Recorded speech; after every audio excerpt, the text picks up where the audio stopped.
And we're live. Hello. I'm just waiting for YouTube to update now. There we go. I think it updates faster on your side. Where's our live show for Muggle Study for Kingdom of Ash? Do you see it? I see it on mine. Oh. No, it's not here on mine. How strange. Maybe because it's like processing now? I don't know. I have no idea. I don't see it.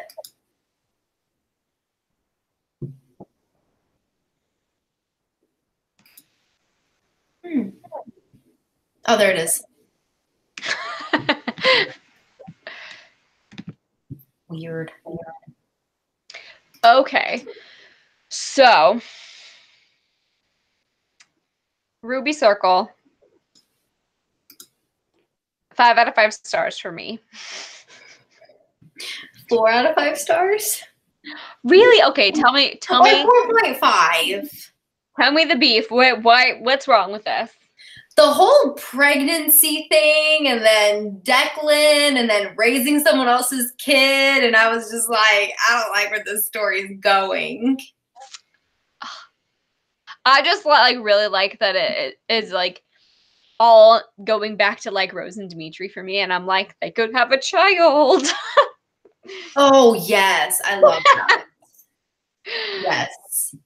Oh my gosh, Haley, 3.5 out of 5 stars. Are you joking? Ugh, I feel betrayed by both of you right now. I gave it a 4.5. Okay, so I was just saying, I literally have read this a month ago, so I'm gonna be a little rusty. I have notes on it, but one of my notes just says him kicking his ass with a bunch of exclamation points. What type of note is that? Whose ass is he kicking? I don't even know. Oh, this is gonna be interesting. I don't know. Interesting. So, oh, what's so strange? Did you take notes for Ruby Circle? No? Okay. Well, we can work through my notes, my jumble of notes. So, okay. Yeah, go for it. Go for it. My first note is Adrian's mom totally not being on board with them. Sydney turning into a cat. Yeah. And running into Zoe and helping her. Yeah, I like that. So I liked everything up until like Declan came around, and I was like, what is this? Okay, why? Why? Tell me why you don't like the Declan storyline. I feel like it just didn't match with like the rest of it. I don't know. It went too fast, first of all. It definitely could have been a longer book. Saving Jill, I liked the part of saving Jill. It really reminded me of when they saved Sydney, but I kind of wish that there had been a little bit more, even though I thought it was really good. Oh, another part that I thought was just kind of like super like anticlimactic was basically Sydney's been running away from the alchemist for like the last 3 books, and then all of a sudden she's like, I have dirt on you, leave me alone, and I'll give you the information. And it's like summed up in like 2 conversations. I agree, it wrapped up really fast, but it fits their MO because they're very secretive and they pride themselves on like their reputation and what like is shown to the world versus like who they actually are. So like that all makes sense to me. That's true. And like the whole Declan thing, like I said, I'm on board because it's for Rose and Dimitri. Like I'm on board for that reason because it's like it all ties in with, it could be a ripple effect with how it's going to affect the whole community. Yeah. Because this is really going to rock the bedrock of how they breed, how they do their laws, how their whole world fits is with a baby now in there and changing who can mate and who can procreate, that changes literally everything in this world. That is really true. That is, but they're keeping it a secret though. That's the problem. Yeah. So I understand why they're keeping it a secret. I'm sorry? They tell Rose and Dimitri. Yeah, they do. So people know, they just don't know. They just want to keep the Declan part of it secret so he can have a normal life. But not, I mean, they could still, like, say this information. That's true. Very true.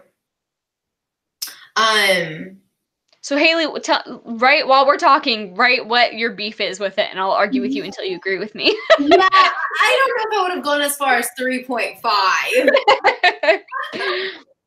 I think it's just the last half. I was just kind of like, oh, why is it? Because which one is it? Last Sacrifice is like 650 pages long, and there's just so much that happened that I was just like, kind of, I wanted more. Like 350 pages wasn't enough. I agree. I will give you that it could have been longer. And then, but I still love the Sydney and Adrian scenes. I love when, like the first half of it was very, followed the pace of the Bloodline series. But then for some reason, like once they got to the camp, that's when like I felt like the atmosphere changed a little bit. Yeah, because the characters' motivations changed because they were all about Declan at that point and not about like themselves. Correct. Yeah. And I will agree, like them becoming pseudo parents kind of was weird for me. Yeah. Because they didn't have any connection to, like, I really wish it would have gone to the sister.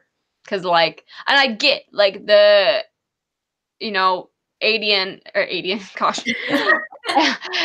Adrian and Sydney are the couple, so it would make sense for them to be able to sire a baby. I understand, like, that's why they got the baby. But it is just kind of random because, like, they didn't really know her. And she just gave them the baby. Yeah. Like, you don't know who these people are. Like, why wouldn't you want to give it to, like, one of the people that you were staying with? You know what I mean? Yeah. Like, in that compound. Because you know that they were going to have children. Yeah. Or, like, I don't know why they didn't just bring her. I don't know why she just didn't bring her sister with her. Her sister was so understanding and loved her so much that, like, why didn't she just run away with her sister? Her sister would have protected her and the baby. Yeah. But I do understand that Adrian had to see someone fail with spirit and go crazy so that because that's what kept him from like reining it in. Like a warning sign. Yeah, so I thought that was important, but I kind of wish that maybe she could have healed a little bit, but I understand why she didn't, because it was really, especially that last scene where like Dorian's like, you know, he was about to like just let all his spirit go, and then he kept like he like reined it back in, like when they were fighting like fire demon or something. Yeah. So Haley says the pacing was too fast. The second half just didn't make sense. The characters didn't seem like themselves, and everything just seemed to wrap up too conveniently. And I 100% agree. Okay, so I agree that the pacing was fast because the book was too short. I will give you guys that one. But I think the characters didn't seem like themselves because their motivations changed. So we were used to them as a certain way, but they're evolving in this book, and you guys just don't want to accept the evolving. And so I think that was part of that. And like I said, the second half, if you think about it like in big picture, not just this book, the events that happened really make an impact on the entire world. Yeah. But it doesn't feel like a wrap up of I felt like she left it open to they could make more books out of this if they wanted to, type of thing.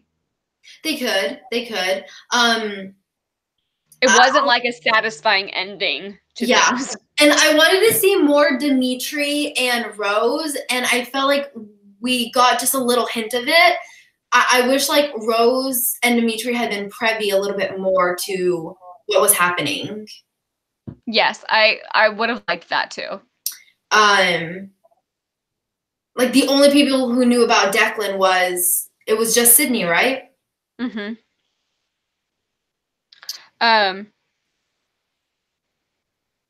gonna skip ahead because we're Dimitri being Adrian's cousin. Oh my god. Great point. I love that. The fact that like just like blew Adrian's mind too, and I was like reading it again and I was like waiting for it and I was like, ooh, this is good. Oh my gosh, I was like reading that and I was like, wait a second. Oh, I was listening to the audiobook and we were putting up our Christmas tree when that part came up and I was like, wait a second, rewind. So I really like that scene. See, and that's why I didn't go too far with my rating on this one, because there were so many good scenes that picked it up. So I think Rochelle Mead did a really good job with at least having like fantastic scenes. Because if this had been like another book with just like mediocre characters and mediocre scenes, I wouldn't have liked it, with like the issues that we talked about, like the pacing and all of that. Because those had like kind of big characters. Sorry? They have the characters already interacting so well, and so it was easier to like work that in. And yeah, it definitely would have fallen flat if like we didn't have those characters interacting scenes there. I really like Mason. No, not Mason. Wow, Mason. That's from Vampire Academy. What's his name? I need more context. He does the tattoo. The ink. Oh crap. Mark? No. It is Mark. Starts with an M, right? He's on the cover of Silver of the Indigo spell. Is it Marco? No, it's not Eddie. Is it Marco? It's gonna bother me. It's not Marco.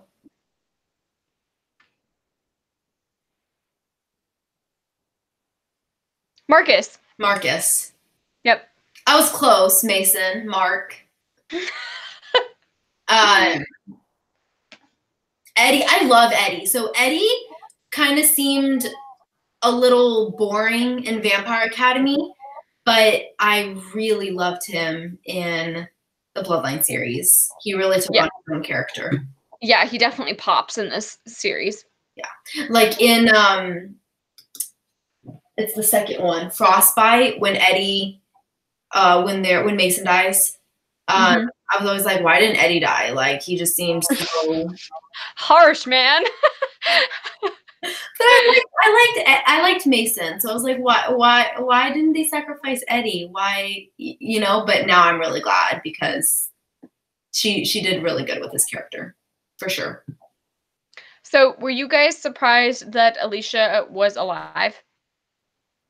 No. No body, no death. Yeah. I was surprised that she was the one behind it. Who, Jill?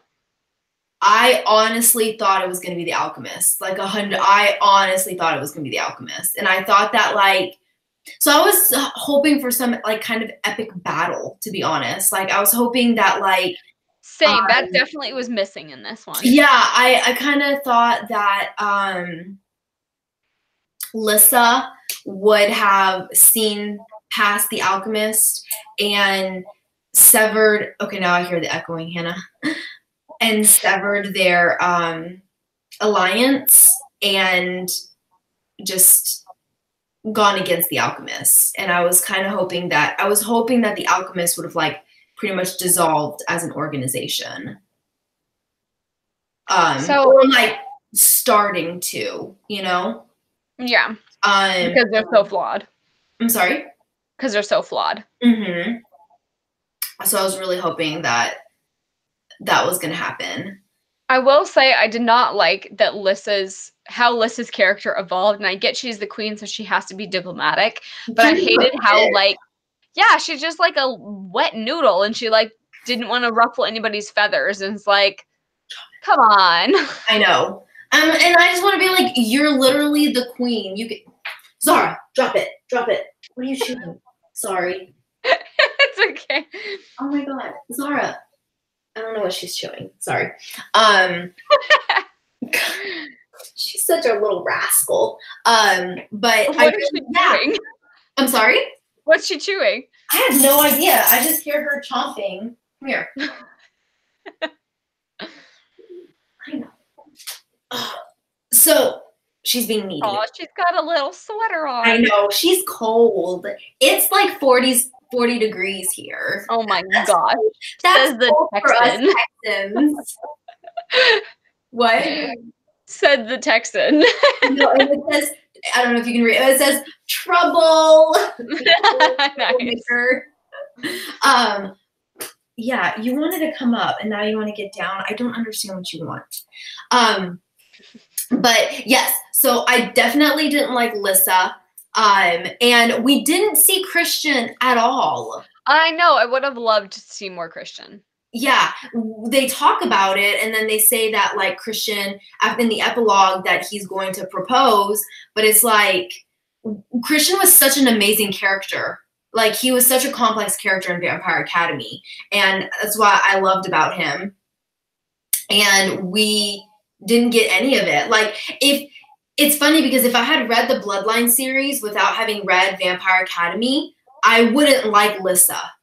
Mm-hmm. Oh, totally. And I feel like such a waste because she's done all of this character development with all of these characters and she's grown and made these characters so good. The fact to not use them, especially when they're interacting, and then they just kind of turned into like two-dimensional characters. Mm-hmm. In this last one, like, kind of kills me. Or just like really in the Bloodline series, she kind of like neglects the Vampire Academy original cast. Yeah. In the Bloodline series. Yeah. And except for Adrian. Yeah. Definitely. And I mean, we get a little bit of Rose, but once again, Rose doesn't really seem like herself. Well, it's very like surface level. Yeah. I feel like the only characters that she kept pretty good was Dimitri. I saw Dimitri. Mm-hmm. And Adrian, definitely. Sydney, we just got more of her. I really wanted more of like Miss Terwilliger and like the Witch Clan thing. Like I really wanted to see that happen and it didn't. Yeah, it was like yeah, exactly what you said. It was just seemed so like it was anticlimactic compared to the first one. I will give you that. Exactly. Like each story, like I was expecting something amazing because each book was getting better and better and things were happening and it was like a good surprise, like Sydney finding out that she has magic and then Sydney joining the Witch Clan and then she's dating a vampire and then she goes to re-educate. Like just so many things happen that I was like, oh, this book is just so boring. Granted, the build up was better. There's a lot of good scenes, a lot of good dialogue. Yeah. So one of my notes is everybody fangirling over Rose and Dimitri at the like compound. I loved that.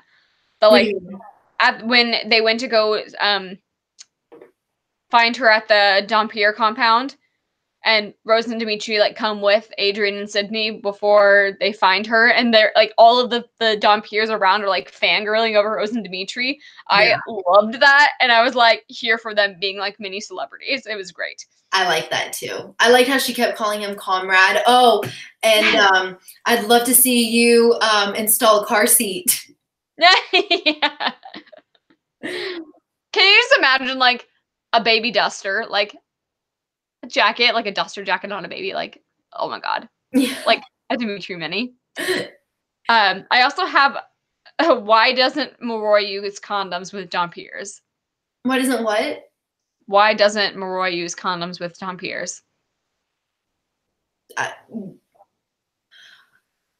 Because there's so many babies, and I'm like, why don't they use condoms? Like, I'm so confused. Well, I mean, we talked about this in Is it the fiery heart? No. Okay, but that's with Sydney and Yeah. Dimitri, or Sydney and Dimitri. Whoa, Sydney and Adrian, and they make birth control being a very prominent point. But why isn't it Roy and Dampiers? Why don't they talk about using condoms? Because they literally have a whole compound for pregnant Dampiers. Like, Yeah. clearly it's an issue, you know what I mean? And maybe like they don't talk about condoms because their race is dying out, so they're like, well, if it happens, it happens. But I felt like they should have like shown Dampiers making a choice, not wanting to be guardians, but also not wanting to be mothers. Like there should be an in between, you know? Can male Dampiers get female Moroi pregnant? I don't know. I think so because it's just like I don't know. Or is it just Moroi males get? You know, they don't really address that because they Yeah. only talk about men coming to. Huh. And I can Although understand. they do talk about like Queen Tatiana hooking up with but that wasn't with no, that was with the Dampier. Yeah. But it doesn't really talk about like if they got pregnant or whatever. Mm-hmm. That's another thing. When you bring up Queen Tatiana, we never get like resolution with like Adrian and like hearing voices.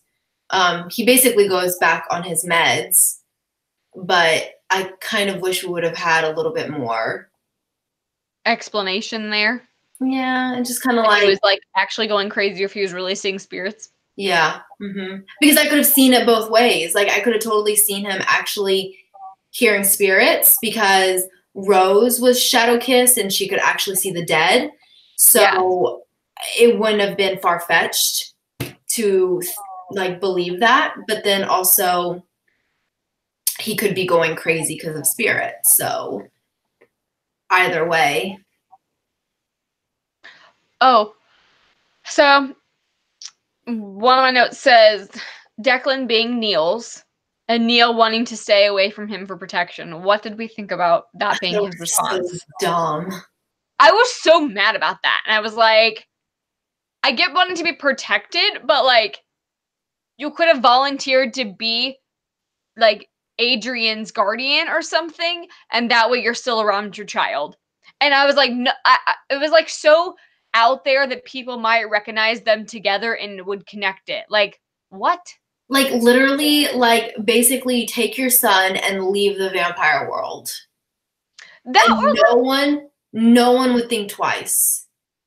Yeah, and it's like, or because people aren't expecting that to, I just, I thought it was a cop out. I didn't like it, and I really disliked that. Yeah, 100%. That's probably one of the reasons why I rated it low because I was like, no, this is so. I didn't like it at all. So, like, who just does that? Like, abandon their child? I know. Haley, it says it was just like a way to get rid of Neil. Definitely, I totally see that. Like there's no more character development in this. We got to get rid of him somehow. Yeah. So my other notes are not coherent. So it says Sydney cheating the Warriors, which I don't know what that implies with. Oh, when she changes her appearance. No? Maybe. I don't remember what was happening at that point. The Warriors of Light? Yeah. Remember she gets into the compound to find out where Jill is. And they like, her and Eddie I know what you're talking about. Yes. Okay, I loved this part where she was like, you just said I had to get the most medals, like I'm just gonna take it from this guy. That part, I was like, yes, girl. Like that was definitely something that was like a Rose type of move. And I like loved that part. Yeah. And I love how like kind of what you were saying in like Kingdom of Ash a little bit. I love how Sydney physically can't do what Rose can do. So she has her mind. Yeah. So it's not like completely imbalanced. Mm-hmm. I also have Sydney working with alchemists. That's with getting Jill back. This is when she finds out all the information from the Warriors of Light laptop, and then she calls them and she's like, "Hey, confirm these 2 names, and if they're right, you need to help us get Jill back." Yeah. Oh, I would have loved a Rose Eddie chapter during the rescue instead of waiting with Sydney. Because we were in the point of view waiting with Sydney, and Rose and Eddie went in there, and I was like, no, I want to go with them. I want to find out what's going on. Yeah. And I didn't like that we were just like sitting around waiting. And I was like, no, like that's not where the action is. Why are we not following them? Yeah. Like even if it wasn't with Rose because she's not a main character in this series, at least follow Eddie. Yeah. Or like from Jill. How great would have been from like Jill's point of view, seeing them all rush in and fighting this thing, you know? Yeah. Throwing in a little bit of point of views. Yeah. Okay, so then I literally only have 3 more notes. With I started going from like descriptions to like just like few words and then emojis. So I put Neil's letter, crying face. Oh God. I don't remember what the letter said. Basically saying exactly what we talked about. Like he doesn't want to be anywhere near Declan. He's too worried, and he's, you know, they'll meet again someday, but cop out. It was a cop out. Yeah, it was convenient. Like Haley said, it was way too convenient to get this random character that was introduced in the 3rd book or whatever. Like they brought in Neil, she brought in Neil randomly, and it's like, oh, what am I going to do with this character now? And well, you know, let's have his child and then make him abandon him. Not to mention, like, they brought him in initially for like the whole like Jill distraction thing. Yeah, and he like ended up like falling for Olive. I was like, yeah, and we didn't get to see their relationship ever play out, so we weren't attached to them. Like if we would have seen them interact beforehand and then like seen them fall for each other type of thing and then had the baby, I think it would have been way more impactful. And then Olive, honestly, I thought Olive was being like really stupid too. There's just too many stupid bits in it. My next one is Aunt Jill. This is the cutest thing. Her being like Auntie Jill, and like when they get together at the end and like have the dinner, and she was like, Aunt Jill is here, and that was so cute. And I was like, like I don't care if it's not right. What? They still have the bond? Yeah. Okay. I don't care if they're not like she's not actually Aunt Jill, but like I liked that they were calling her Aunt Jill. It was cute. And then my last one is Dimitri and Rose engaged. Oh my God, yes. And now she has like a massive rock on her finger. Yeah. I honestly just give me Rose and Dimitri books. Like, so that's clearly my favorite series out of the 2. Has this last book changed your mind about what your favorite one is? No, I still like the Bloodline series a little bit better. Yeah.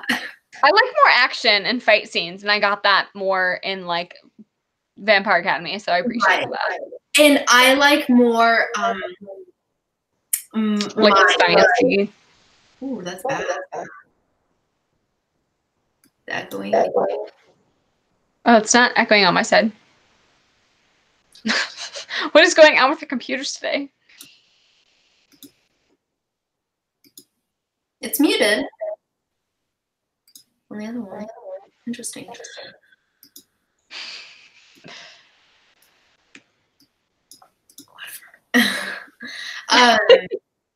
Oh, now it's gone. That's so weird. But yeah, I like the I like Sydney's intelligence, and I like, oh, I don't know, girl. It's after reading this last one, because I'm just kind of like, I think Rose and Dimitri connection is better than Sydney and Adrian's. Oh, I don't know. Maybe. So I enjoyed the love scenes, or like just like the romantic scenes between Sydney and Adrian, I think a little bit more. Oh, no way. I think that it was more taboo. Because you also have the age difference between Rose and Dimitri. Right, but they're like cross species. We're not cross species, but you know what I mean. But like they were like teacher students. That is pretty taboo.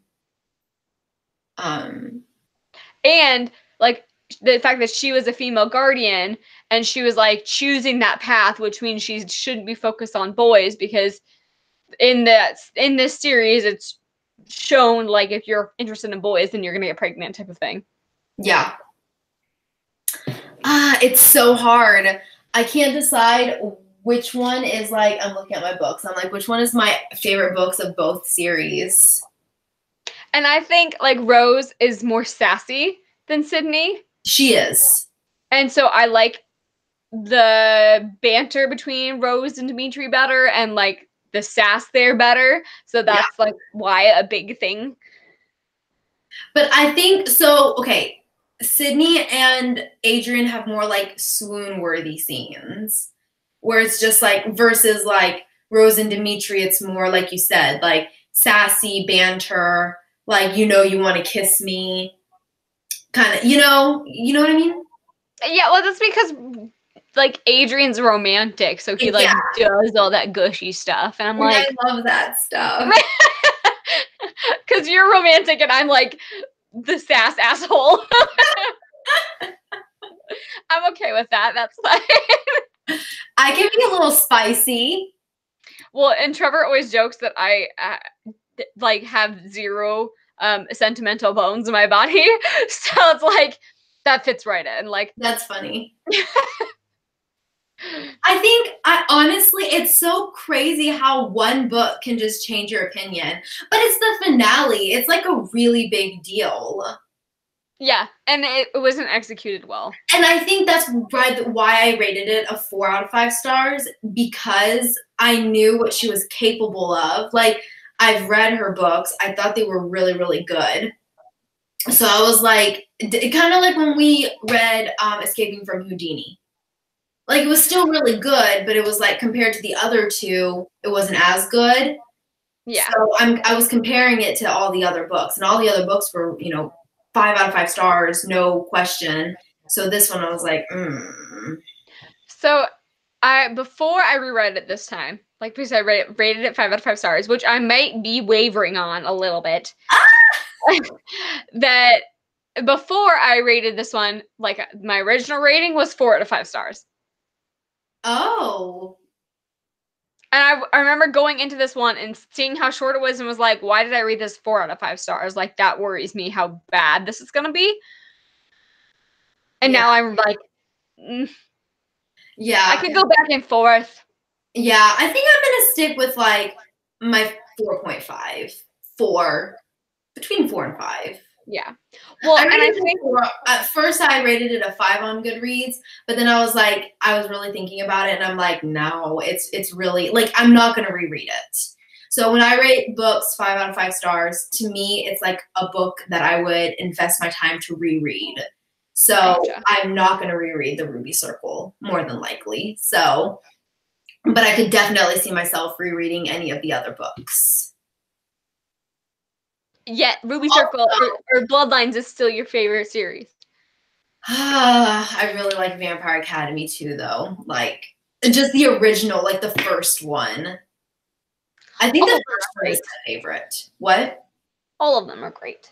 No, they are. But if I had to choose one, I think like the very first one is like just getting introduced to Rose's sass and like really her determined, just like getting introduced to Rose as a character was just so great. Have you read this yet? I haven't. I need to get it. I'm sending it to you for Christmas. You need to read it. No, I'll go buy it. Oh my gosh. Books are falling. It's fine. Shadow Kiss is a good one too. I think Shadow Kiss is my favorite too. I don't remember what I decided before. Shadow Kiss is a really good one too. Yeah.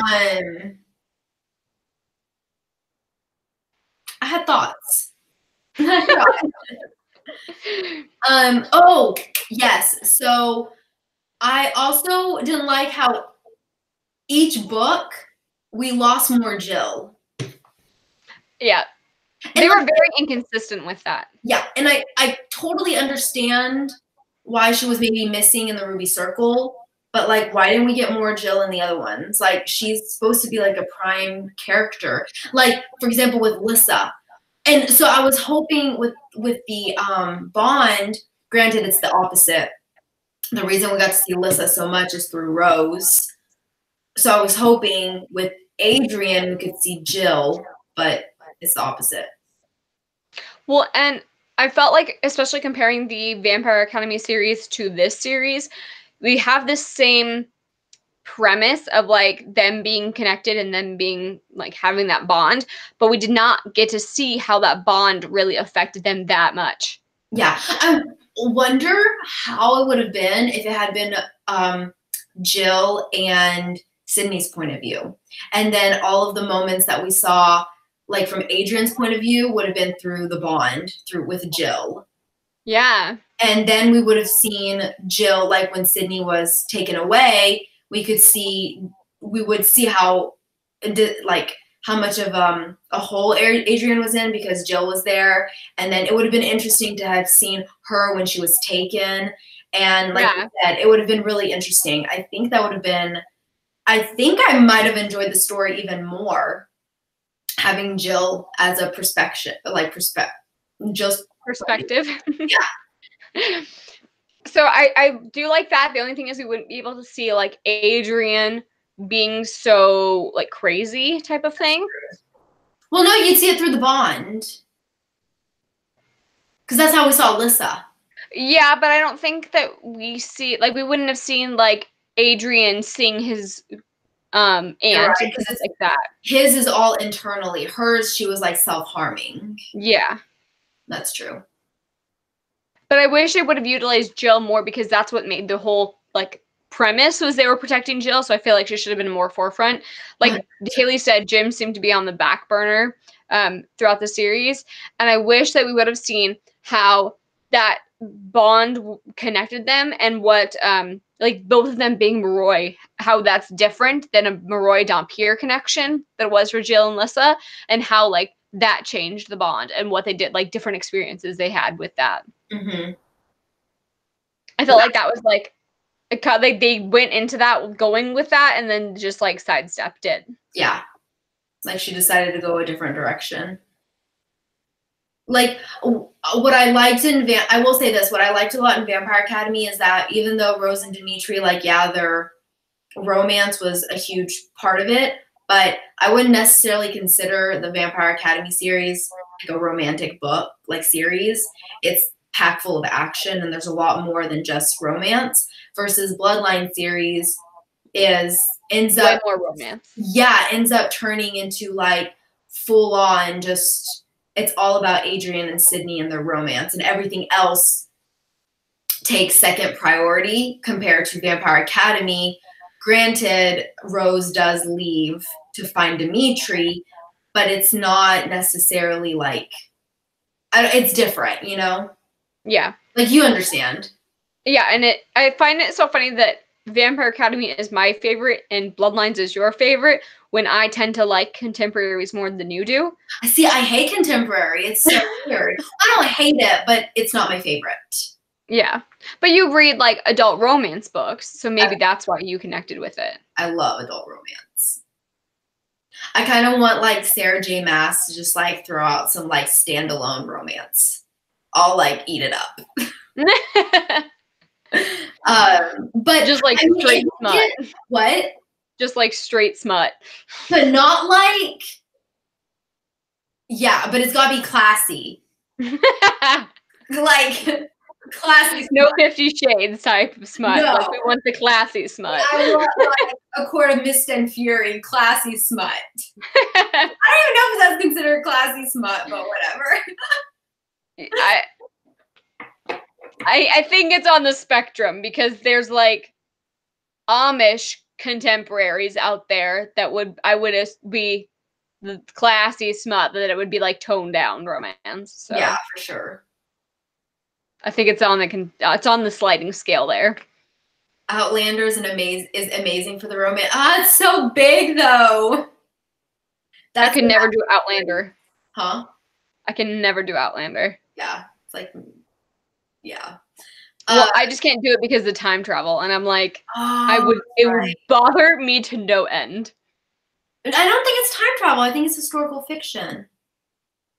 Yeah, but they have like the jumping between. Oh, yeah. Time travel is really tricky. It's hard to get get it right. But time travel is like a major pet peeve of mine. So I've like purposely stayed away from the Outlander series because of it. Um, I guess that's a good segue, unless you have anything to talk about like else for Bloodlines. I was thinking, yeah, how like now that I think back on it, like a lot happened, but not a lot happened in the Bloodline series. I don't know. I feel like Vampire Academy had just a better balance between Like an overarching thing. yeah. Well, Bloodlines was like this with the actions. Her like and I think I might have mentioned this in my vlog, but I was saying how like she went like 4 or 5 pages into just like a romance scene between Adrian and Sydney, and then it was a paragraph of action. Yep. The balance was definitely not there. Yeah, and especially when like the Strigoi invaded the camp, it was like a paragraph later, Rose comes in, okay. Done and over with. Yeah. And then Olive had her baby. And I'm just like, what? You are focusing on the wrong parts here, woman. What just happened? And then we spend like a whole chapter of Olive like, take Declan, protect him. And it's like, ugh. And we had like no time with the fighting. I think I didn't like that. It wasn't very cohesive of a book. The pacing was just so off. Yeah, I'll give you that. The pacing was off. So, and we know she can write action scenes. Yeah. That's why it's like, what is this? But granted, her other books didn't do so well, so. Yeah, no. I highly recommend Bloodlines and Vampires Academy. Do not recommend The Glittering Court. I tried reading Soundless, and I got like 2 chapters, 3 chapters in, and I was like, I can't do this. I can't do it. That got terrible reviews too. It was I couldn't do it. Do you know what the premise is of The Glittering Court? Isn't it like a reverse Cinderella? No. No? It's very close to Cinderella because no, I guess it is reverse Cinderella. The whole thing is like everybody else is in the Cinderella stuff, but she's So I guess that's sort of as reverse Cinderella. But the 3 books that are so far in the series are all the same story, but from a different perspective. And I'm like, I'm not about that. That's ridiculous. No. Yeah. No. Way to like string it out. I would like, unless I loved the characters, no, I still couldn't do it. Yeah. Like people go ahead. The only like acceptable things to do it in that way is like the Twilight, like That's exactly what I was gonna say. Or like Dimitri, like I would totally take Dimitri's entire perspective of Vampire Academy. Yeah, like Midnight Sun. I read it in like one day when it was released. Getting Edward's perspective, like 100%. That was never released. What are you talking? You mean like it's spoiled on the internet? No, she released it. It's on her website. What? Where have you been? There's like a full half of, so she was working on Edward's perspective of Twilight, and she called it Midnight Sun, and someone leaked it, and so she never finished it, and she just uploaded her rough draft on her website. But it's not like a full book though, is it? No, it's up until, it's like half of it. Because I remember she like got mad that it got like a few chapters got leaked, and She just was like, nope, I'm not writing it now. You guys are ungrateful. No, but she actually uploaded what she had.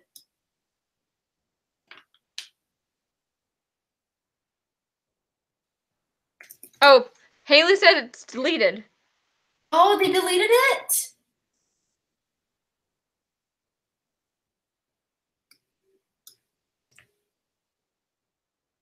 Oh, no, I'm on the website right now. It says download Midnight Sun partial draft. Yep, that's it.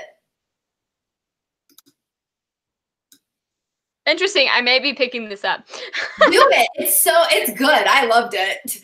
Like, I mean, it's partial and there are there are errors. It's her partial draft. Yeah. But she did upload it and I liked it. I liked getting Edward's perspective on certain scenes. So, especially when like they first meet. Oh my gosh, I can't believe you haven't read it yet. I like read the like chapter, the 2 chapters that got leaked like in the thick of it. Like when it first got leaked, I was like all about it. And then she was like, nope, I'm not writing it anymore. No, this is like 200 pages of like leaked, like she like of her like her rough draft.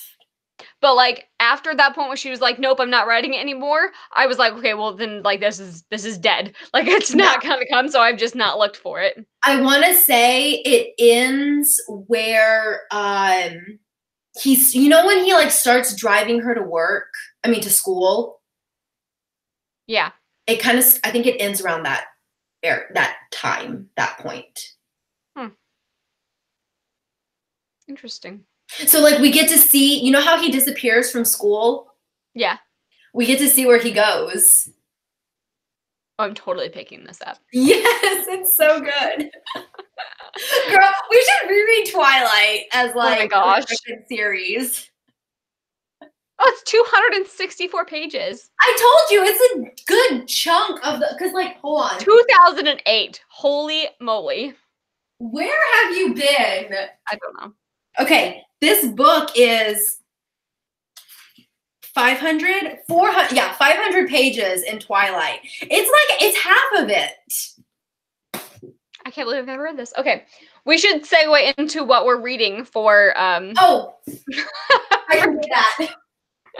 For this, so me and Gabby talked about this earlier, that we want to do a series for a second series. So if you have any recommendations on series like that you guys want to read, like let us know.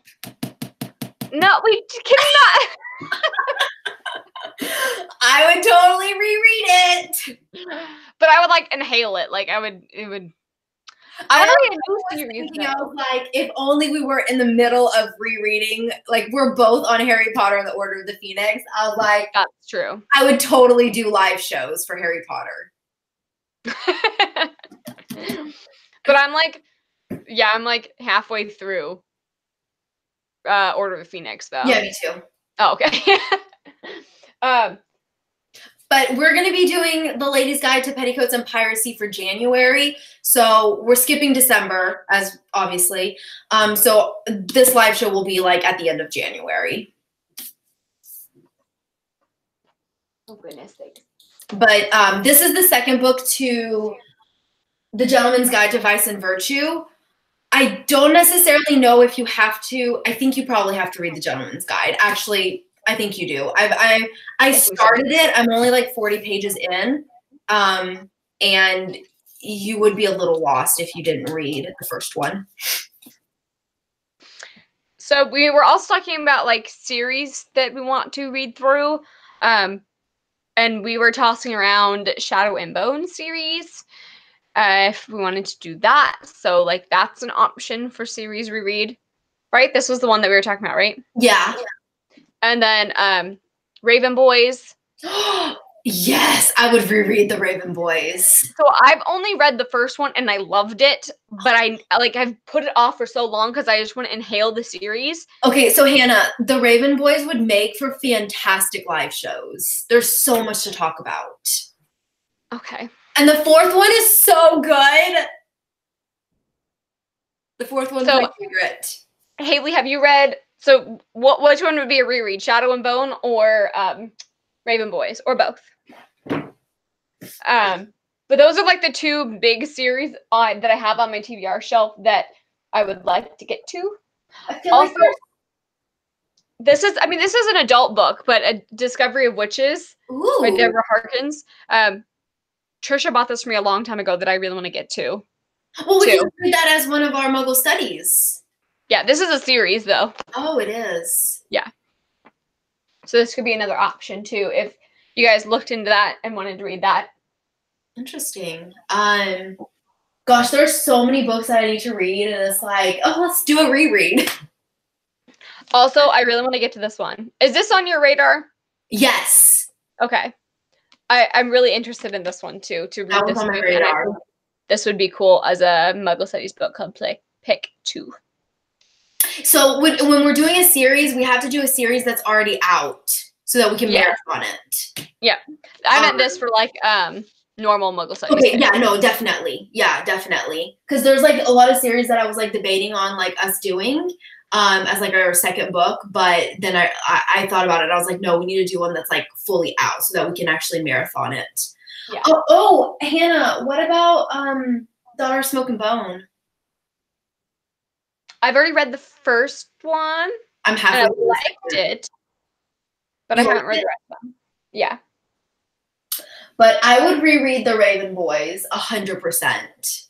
I really have been like, if you guys have watched like, I had it in several of my TBRs because I was like, I want to get to this one, and then I never did it, and I was so mad at myself. And I really do want to get to that one. Yeah.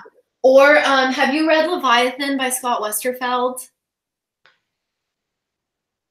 No. I've been wanting to reread it so badly. I love it. It's a trilogy. It's so good. Is that the steampunk one? Yes, it's so good. So Haley said she wasn't a fan of Daughter of Smoke and Bone. I rated it like a 4 out of 5 stars, I think. It was interesting. It was different. It was very different. Okay. I don't think Laini Taylor's writing is for me. Yeah, because I didn't really love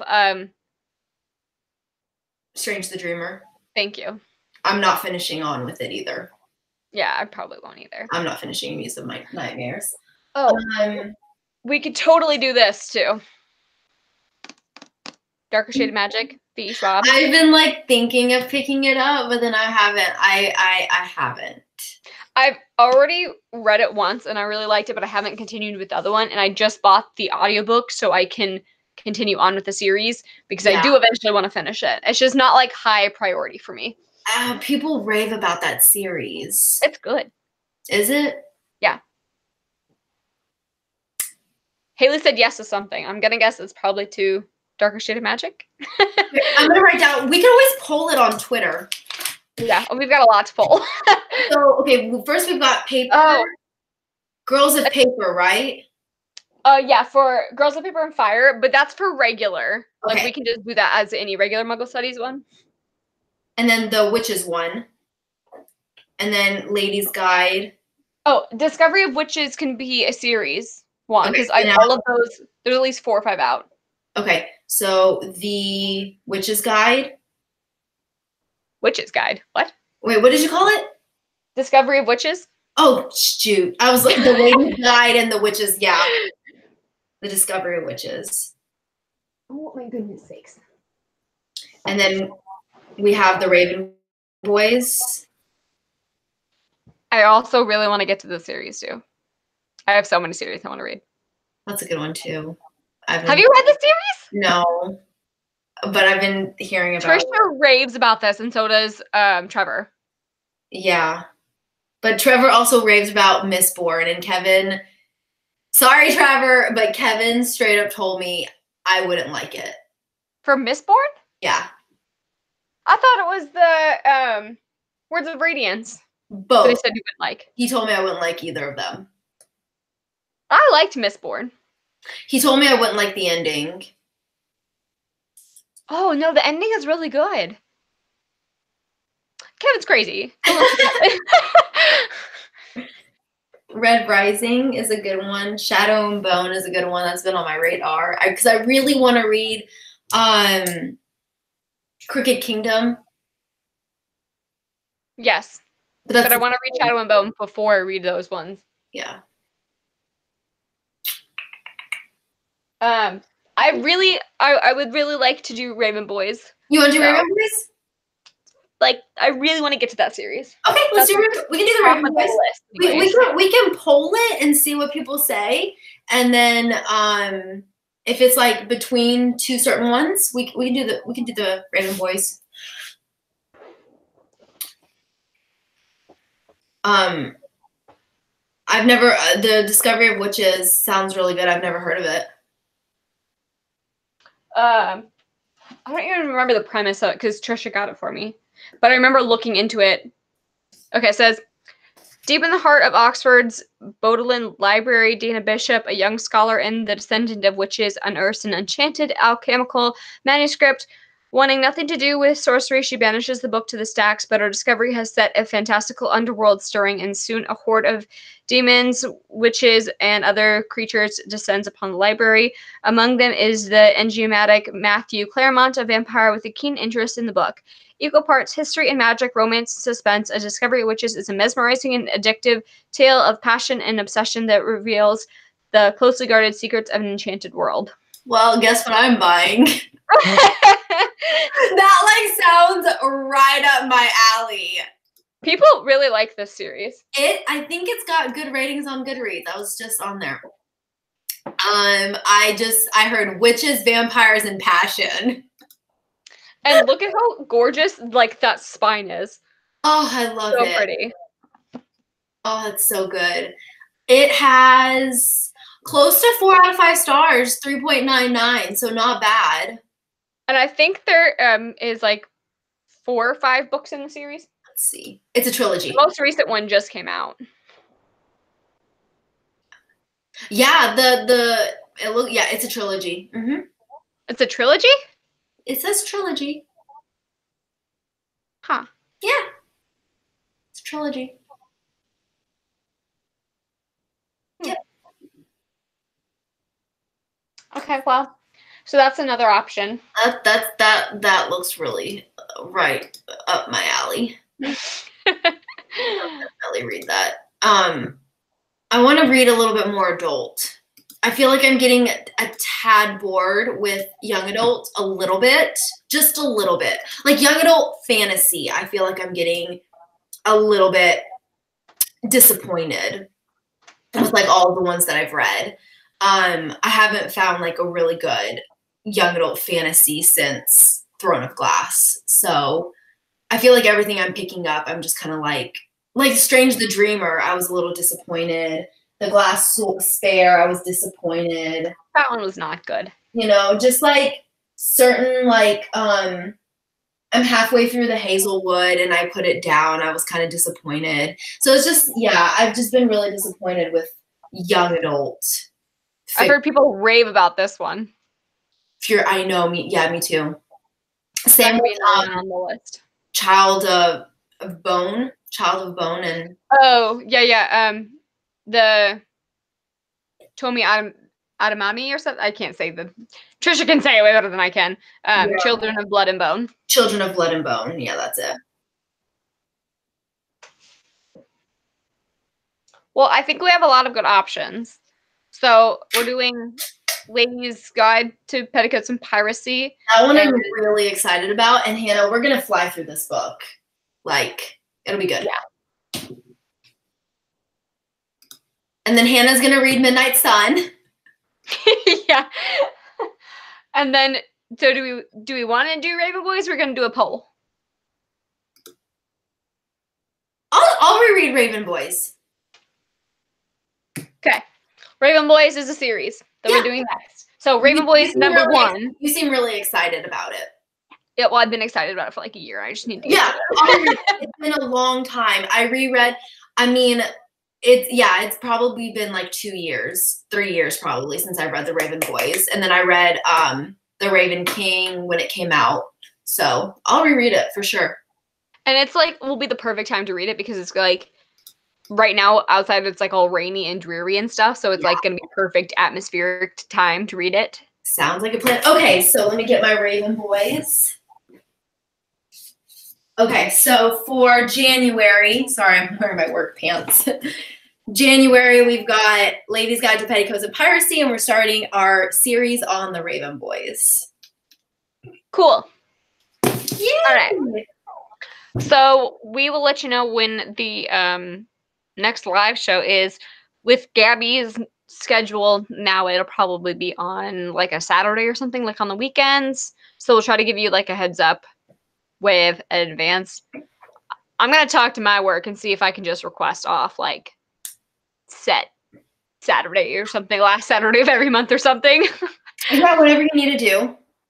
That way, like we can not, because I like never get weekends off. So that way, if I request it off, then. And now it's hard because I'm no longer shift work, so I work basically Monday through Friday, normal hours. Well, and that's what Trevor is going to be like going to anyways, is like 7 to 5 to 7 or whatever at night. So, and then like weekends, if he gets a weekend off, that's when it'll be his own weekends. So it'll work out better too. Yeah, so you guys can have some time together. Yeah. Sure. Yeah. Okay. Just let me know. Same, Haley. Life in retail, man. Yeah. Okay. So those are our books, and we will keep you updated for when the next live show is going to be. Bye. Bye. Thanks for joining us.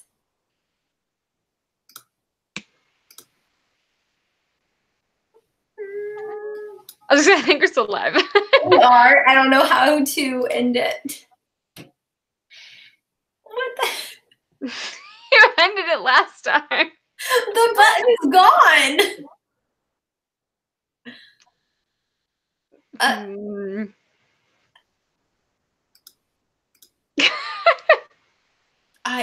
Oh, there it is. Okay.